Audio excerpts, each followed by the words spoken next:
Is Microsoft releasing a weaker version of the Xbox Series X entitled the Xbox Series S? Are next-gen games inevitably going to cost $70? And we've got an update on Super Nintendo World, aka the theme park, being worked on by Nintendo. Stay tuned, because this is REMulous roundUP.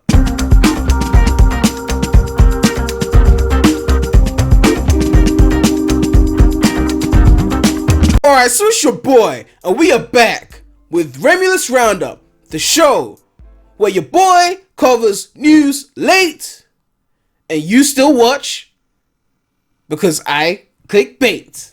Oh, that was off the cuff. Your boy got it going on with the raps. Your boy got it going on with the flows out here. Whoa, Lil Rem in this bitch. I'm so sorry. But yes, we're back with another REMulous roundUp. I think this is the 11th one. We've been going strong. I think the first one was in 2018. We've been going for a while, you know what I mean? Like, we've got a lot of shit to talk about today. So, without further ado, let's get into the first topic. So, our first article comes from The Verge, and it says, leaked Microsoft document hints at second next-gen Xbox. This document mentions multiple Project Scarlet consoles. So as you already know, next gen is on the horizon. No Zero Dawn. Wow, that was lame. But yes, next gen is coming soon, and we know that PlayStation are dropping PlayStation 5 and Xbox are dropping Xbox Series X. But if they're saying there's a second one, we gotta read on and find out what's going on. So it says Microsoft has been planning a second, cheaper and less powerful next gen Xbox console. Codenamed Lockhart, is designed to take most of the key next-gen improvements found in the Xbox Series X and provide them at a lower price point for gaming at 1080p or 1440. A newly leaked Microsoft document posted on Twitter includes references to this Lockhart console on multiple Project Scarlet consoles. Project Scarlet was the name Microsoft originally used to reveal its Xbox Series X before it was officially named. Rumors have suggested that two next-gen consoles under the broader Project Scarlet plans were Anaconda and Lockhart. Microsoft has etched an Anaconda snake into the Xbox Series X mainboard, but the company has never probably discussed its Lockhart plans. So we can see this tweet here where it shows the snake on the motherboard. The leaked document also mentions a Lockhart profiling mode, and this Lockhart mode is a part of the Xbox Series X developer kit. And this dev kit, codenamed Dante, no Devil May Cry. Okay, that wasn't really lame comment. That was right in my face. I had to say that one. Allows game developers to enable a special Lockhart mode that has a profile of the performance that Microsoft wants to hit with this second console. We understand that includes 7.5 gig of usable RAM, a slightly underclocked CPU speed, and around 4 teraflops of GPU performance. The Xbox Series X includes 13.5 gig of usable RAM and targets 12 teraflops, so that's a third that the Series S would have compared to the Series X, and 5 gig less of RAM, I guess. Developers will be able to use this Lockhart mode to test their games against this performance profile and do validation checks. Microsoft is expected to position this Lockhart console for 1080p or 1440p gaming, two of the most popular resolutions used by PC monitors currently. So the rest of the article is basically saying that it hasn't been publicly acknowledged yet, but you know, it could be happening. And this other article says Xbox Series X specs. Man, saying that is a fucking mouthful. Xbox Series X spec. Oh my God. Anyway. I'm so sorry. Like, Microsoft's naming systems just piss me off so much. I mean, I'll admit I liked the name 360. That was kind of cool. That was kind of cool. We expected Xbox 2, but they didn't go for that. But like, come on. Then they went to One, Series X, Series X. Let's just keep going. The Series X, aka Lockhart, might be less powerful than an Xbox One X and could struggle with next generation games. That's what we can extrapolate from a somewhat vague tweet by The Verge journalist Tom Warren, who posted, just dropped in to say 20 CUs. This could be a reference to the 20 compute units the Xbox Series X graphics accelerator might have, given he's been tweeting about console rumors over the past few days. And that's the tweet there. There's a chance that the Xbox Series S could be slower than Microsoft's current highest end system. But it's worth noting that the Xbox One X uses older AMD graphics architecture, so the CUs in the Lockhart machine could be more efficient and deliver better performance. This image looks really sexy. I don't think that's an official image, but it would be sick if the Series X was actually like a cube. It would be like a GameCube, but an Xbox, an X cube, I guess. But to talk about this whole Series S thing, I guess it makes sense because Xbox know that Sony always beat them, which is why with the 360 generation where they basically slightly outsold PS3, which, I mean, a lot of things had to happen for them to outsell PS3. They had to drop the Xbox 360 a year before PS3. PS3 had to shove in a Blu-ray drive, which made it cost so much more, which meant that Xbox was just so much more affordable. There were so many things that had to happen for 360 to beat PS3. So usually PlayStation win. Like this generation, PlayStation won by a landslide. Didn't Nintendo Switch even outsell Xbox One? Yep, Xbox One did 46.9 million units. Switch just moved to 55, and that came out 4 years after. That's a flop for Xbox. Like, you lost to Nintendo, and their third-party support nowadays is not that great. Point is, Xbox usually lose to Sony. So for them to have this cheaper option, this could be their way to get their way into the door, because at the end of the day, games are moving towards higher resolutions and higher frame rates. Like PC gaming, right now they're going for like 1440p 144 Hz, maybe 1440p 240 Hz. If you're on 4K, you're doing 60, but even 4K 60 is a lot. And current gen consoles, apparently Xbox One X can do 4K at 60 on a lot of games. I know I have a PS4 Pro, and that claims to do 4K, and even though some menu items and stuff are 4K, the games are usually running at 1440 or 1800p or whatever, I don't know, but then upscaled to 4K with some smart upscaling. So yeah, with Series X, if they're already pushing 4K on Xbox One X, then Series X is going to be easily obliterating 4K. Therefore, to have a weaker system that can do 1080p or 1440 but play the same games only makes sense for them. They're going to win on that pricing point. If they charge something that is way under what PS5 is charging, like, I don't know, $250 or even $199, I don't know if they could pull that, because I mean, they do sell consoles at a loss. But if they could get that cheaper version in, you would be set for next gen off of a cheap console that can do 1080p, because they know not everyone cares about 4K. Like, a lot of people are fine with 1080p. I'm not one of those people, but there are people like that. And of course, people are gonna go, is that holding like graphics back? I don't know. If they're already planning on supporting previous gen for a while, it makes sense for them to have a weaker system anyway. Like, if they can just win on the price, they have some kind of edge over Sony, because Sony usually win on the exclusives, let's be real.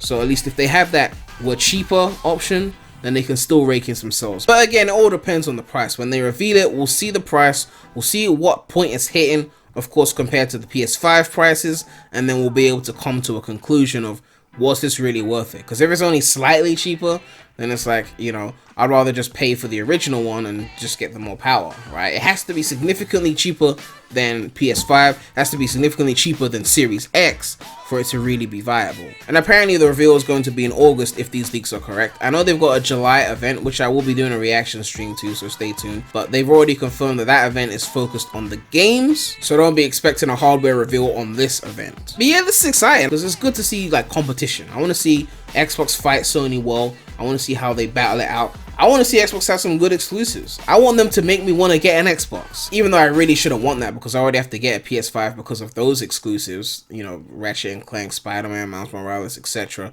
So if I was to get 2 next-gen consoles, like, that's going to be pretty pricey, man. Pretty pricey. And speaking of pretty pricey, nice segue, right, by the way. But yes, 2K wants to ruin shit for the whole gaming community. So it says here, 2K breaks gaming's de facto $60 ceiling, asks $70 for next-gen NBA 2K21. Inflation has eroded big budget gaming $60 standard for about 15 years now. So it says a new generation of video game consoles may come with a new standard price point for big budget games. That's the impression 2K Games has given, at least with today's announcement that the Series X and PS5 versions of NBA 2K21 will come in at $69.99. If you don't know what NBA 2K21 is, or NBA 2K, is just the basketball games. They make them every year. The price point is $10 higher than the $59.99 asking price for the Xbox One and PS4 versions of the same game, which are due to launch September 4. And an NBA 2K spokesperson confirmed that the premium pricing is based on what it sees as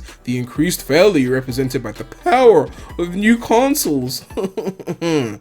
We believe our suggested retail price on next gen fairly represents the value of what's being offered.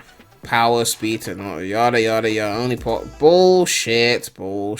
And the last time the game industry saw a price increase was in the mid 2000s, which was obviously 7th gen, when they went from, was it 40 to 50, then they went from 50 to 60. Now they mentioned inflation, so we're gonna check right now. So if games were $60 in 2005 and 360 came out, in 2020 that would be $79.19. So the argument is that given inflation, it makes sense to raise the games to $69.99 because that's even still less than $59.99 in 2005. We'll get into why that's bullshit in a second, but I just wanted to put that out there. Now, personally, I don't give two flying shits about NBA 2K, and I'm not going to be copying it anyway, but that's not really the problem. The problem is they are testing the waters. They want to see if they can get away with it, which they will, and then other companies can then copy, and then basically 70 becomes the standard. Right now, it's not the official standard, but once these people get away with it, it's going to continue. When it comes to these sports games, people buy them regardless because they want to play the latest 2K, right? Now, Xbox has this thing called Smart Delivery, where if you buy a game on Xbox One, and if the developers allow it, then you can run that game on Series X,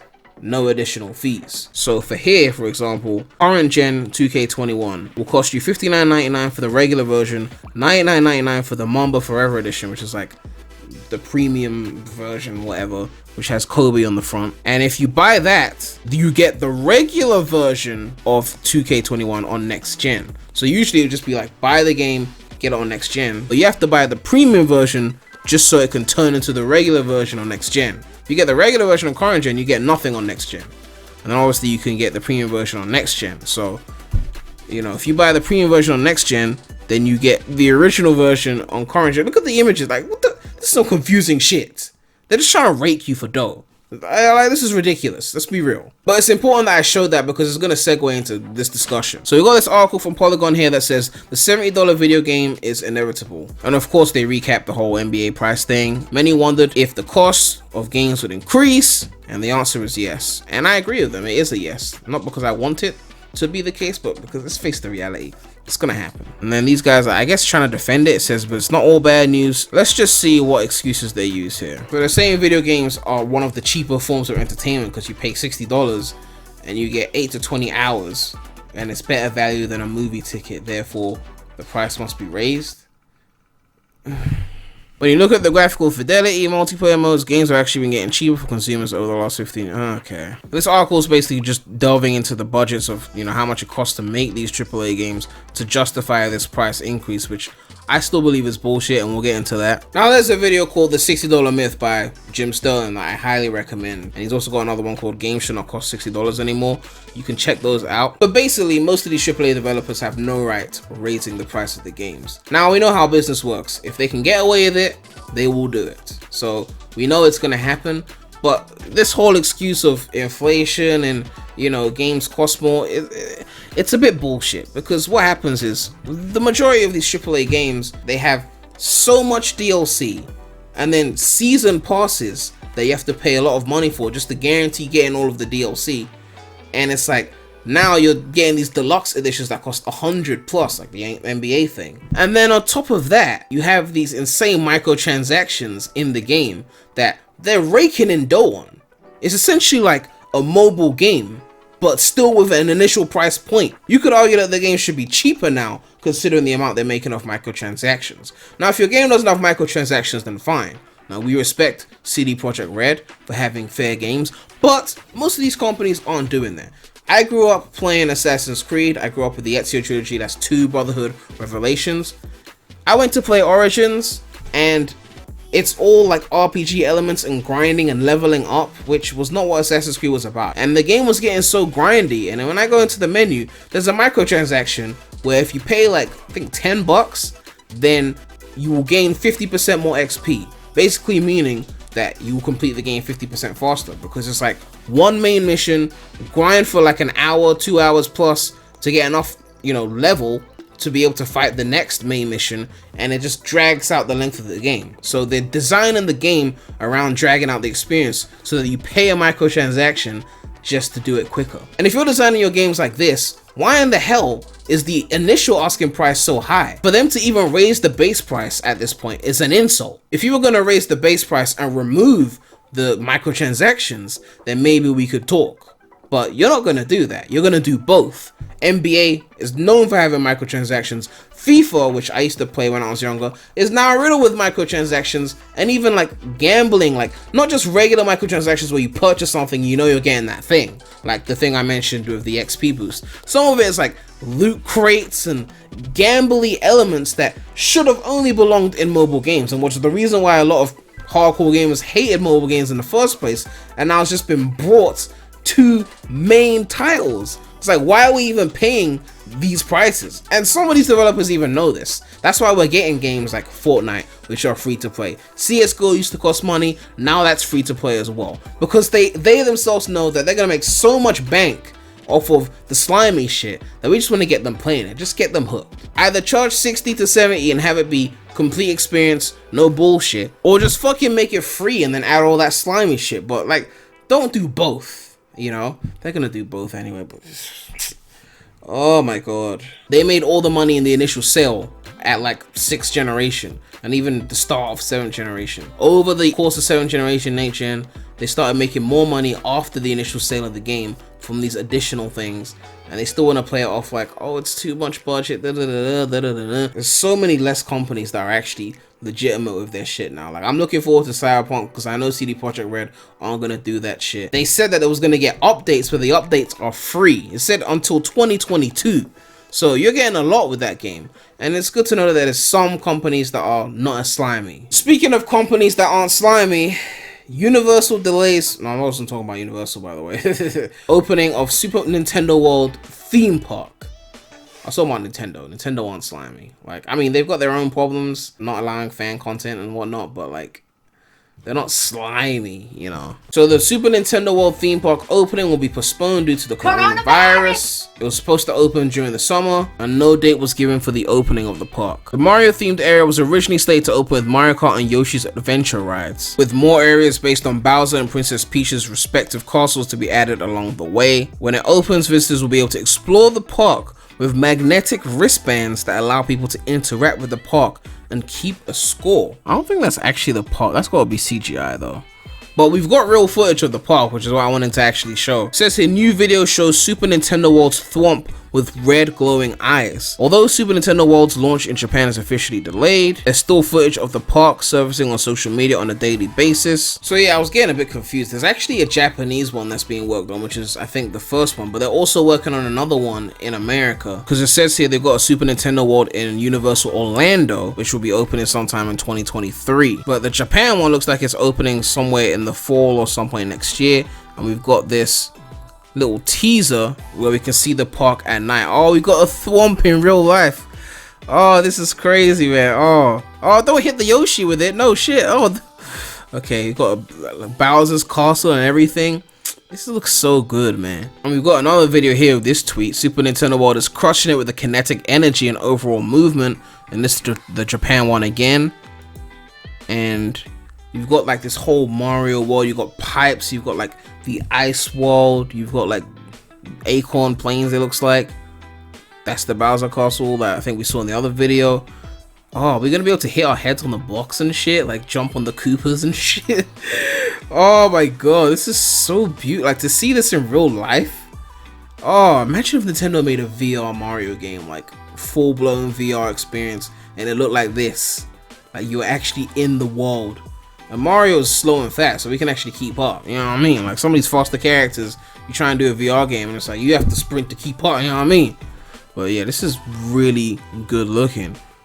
Imagine if they let us climb through the pipes. They gotta have like a pool in there or something with pipes, and you just like go from one pool to an, I don't know. I'm just like, I'm brainstorming, but I wonder what the scale is of this. Like, if a human stands there, like, how big is it? Like, because I feel like a human would stand there and like be the size of the fucking coin. I don't know. But yeah, there's not really much to say about that. I just wanted to take a look at that because it looks really interesting. I've never been to Japan, and I haven't been to America properly in years, so it'll be nice to go and just like experience these parks. We've seen like little like remnants of this from other franchises and whatnot, where they have like a little section in the theme park, but this is like a whole big area. Like, I don't know, like, it's just, it looks really cool. But yeah, that's gonna wrap it up for today's REMulous roundup. Let me know what you guys thought about the news. Are you guys believing the Xbox Series X leaks, which are looking pretty valid? And are you considering getting a Series S? Did I say X before, or did I say S? I don't fucking know. Are you thinking that next gen is gonna cost $70, or do you think it's gonna be an isolated incident with NBA? And if they do cost $70, are you gonna stop buying games? No, you're not. Let's be real. We're still gonna buy. We're suckers like that. Hashtag sucker Euless. Hashtag sucker gang. Also, are you looking forward to the Super Nintendo World theme parks? Are you gonna check them out? You're gonna travel there, you know? But yeah, like, we're currently at, what are we at, like 3,100 something subs? Like, we're moving, slow down a little bit, but we gonna keep that shit going. Yo, it's Rem Gang and this bitch. Make sure to like, comment, subscribe, hit that bell. More content coming soon to the channel. Let me know what else you want to see on the channel, because, you know, sometimes I just be like, what should I make now? I don't know. Sometimes I have no idea. So if you got like recommendations of shit, you know, you can always let me know. If your boy know, you know, you're not gonna hurt my feelings if you say the wrong thing. Your boy's thick-skinned. Thick. I don't know where I'm going with this outro. Oh, it's your boy, REMulous, Rem Gang. And I'm out.